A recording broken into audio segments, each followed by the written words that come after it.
You don't hate people. You just reach a point where their presence feels heavier than their absence.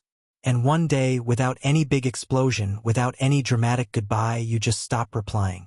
You stop reaching out. You let the silence do what you didn't have the energy to say out loud. If you've ever cut someone off completely and felt strangely calm about it instead of guilty, this is for you. Not because something is wrong with you, but because there is a very specific kind of mind that does this, and almost nobody understands it from the outside. People call it cold. They call it harsh. They call it burning bridges. But what if cutting people off was never about anger at all? What if it was the only language your nervous system had left to say, I can't carry this anymore? By the end of this, you might recognize yourself in ways that feel uncomfortably accurate. Stay with it anyway. The first thing to understand is that people who cut others off rarely do it in a moment of rage. It usually happens after months, sometimes years, of quietly absorbing things they never said out loud. A comment that hurt more than they admitted. A pattern of being the one who always reaches out first. A friendship that slowly turned into a one-sided performance where they gave and gave until there was nothing left to give. To everyone watching, the ending looks sudden. But inside, it was never sudden. It was a slow leak that finally emptied the tank. And when the tank is empty, there's no dramatic fight. There's just distance. Quiet, final, almost peaceful distance. This is the part people misunderstand the most. They think cutting someone off is an act of power. It's actually an act of exhaustion. You're not punishing the other person. You're protecting whatever small piece of yourself is still intact. Now here's something that might sting a little. People who do this are often the same people who were the most loyal, the most forgiving, the most understanding, for far too long. They gave second chances that nobody else would have given. They explained away red flags as bad days. They kept showing up even when showing up cost them their peace. And somewhere along the way, something inside them quietly recalibrated. They stopped believing that effort would be met with effort. They stopped expecting people to notice when they were hurting. So instead of asking for more, they simply asked for less. Less contact, less access, less of themselves on the line. This is why, when they finally do cut someone off, there's no warning. Because in their mind, they warned you 100 times, just not with words. They warned you by going quiet for a few days, by replying shorter than usual, by not initiating plans anymore. Most people don't read those signals. So the ending feels sudden to everyone except the person who's been quietly grieving the relationship for months before it ended. There's another layer to this, and it's one most people never say out loud. For a lot of people who cut others off, distance feels safer than disappointment. If you never let someone fully in, they can never fully let you down. And if a friendship or relationship starts feeling unstable, the instinct isn't to fight for it. It's to leave before the leaving can hurt. This isn't coldness. This is self-protection wearing the mask of control. Because losing someone on your own terms feels survivable. But being abandoned, blindsided, or betrayed again, that feels unbearable. So the mind makes a quiet trade. It gives up the relationship in exchange for never feeling that helpless again. If you've ever ended something just because you sensed it might end badly anyway, you already know this feeling. It's not weakness. It's a nervous system trying to stay one step ahead of pain it has felt before. Let's talk about something deeper now. Something most people never connect to their adult relationships, but it explains almost everything. Many people who cut others off easily grew up in homes where love felt inconsistent. Maybe affection depended on someone's mood. Maybe attention had to be earned through performance, good grades, good behavior, being easy to deal with. Maybe conflict in the house wasn't resolved. It was just avoided until it exploded, or buried until it disappeared. In an environment like that, a child learns something painful very early. Connection is unpredictable, and unpredictability is dangerous. So the nervous system adapts. It learns to read rooms before it learns to trust people. It learns to prepare for disappointment instead of expecting consistency.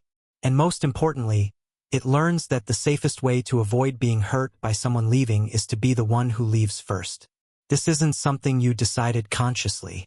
Nobody sits down as a child and thinks, I will become someone who cuts people off as an adult.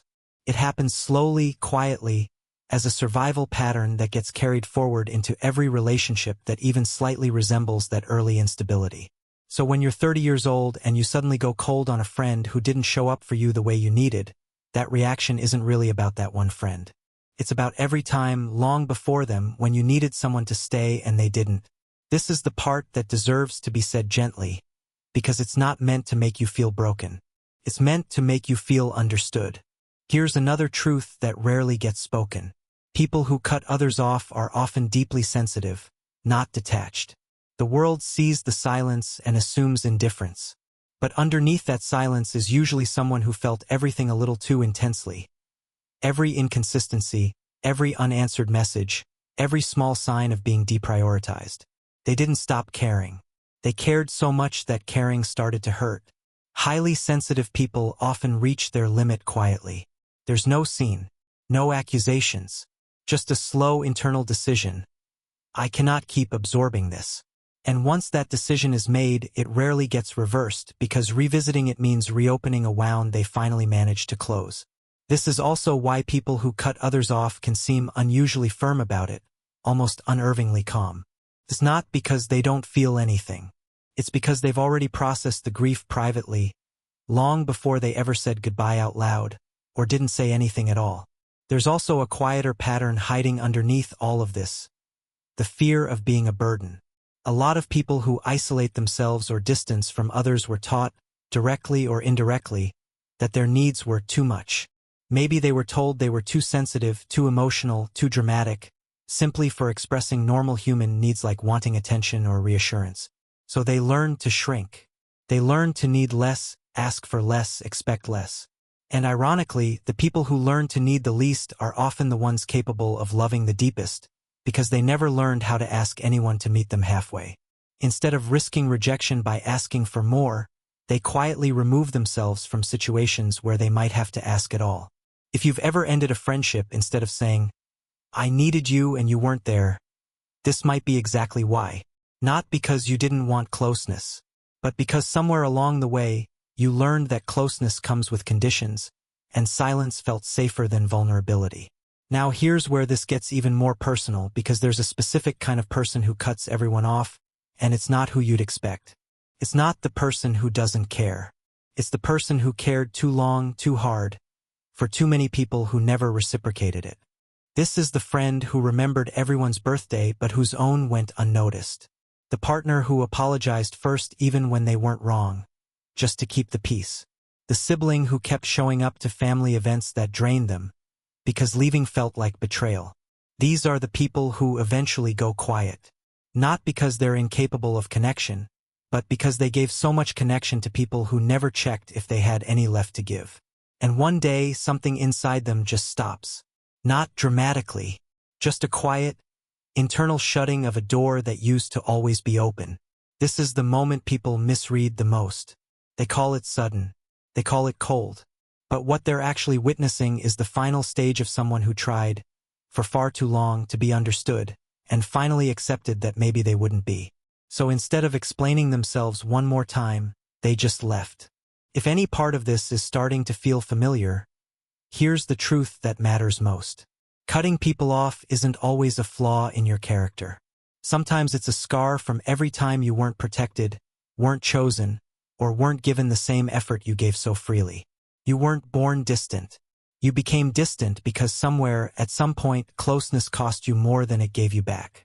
And your mind, in its quiet, protective way, decided that distance was safer than disappointment. But here's something worth sitting with. Not every person deserves the same wall you've built for the ones who hurt you. Some people are simply inconsistent because life got hard for them too, not because they stopped caring. Some relationships are worth a conversation before they're worth an ending. The same sensitivity that taught you to leave quietly can also teach you slowly how to stay with people who've actually earned it. This isn't about forcing yourself to trust everyone again. It's about noticing the pattern and asking yourself quietly without judgment. Am I protecting myself, or am I just repeating what was done to me? Maybe the people who cut everyone off were never cold. Maybe they were just the ones who loved hardest, gave longest, and were left holding all of it alone, until silence became the only language that didn't ask anything of them in return. And maybe the problem was never that you were difficult to love.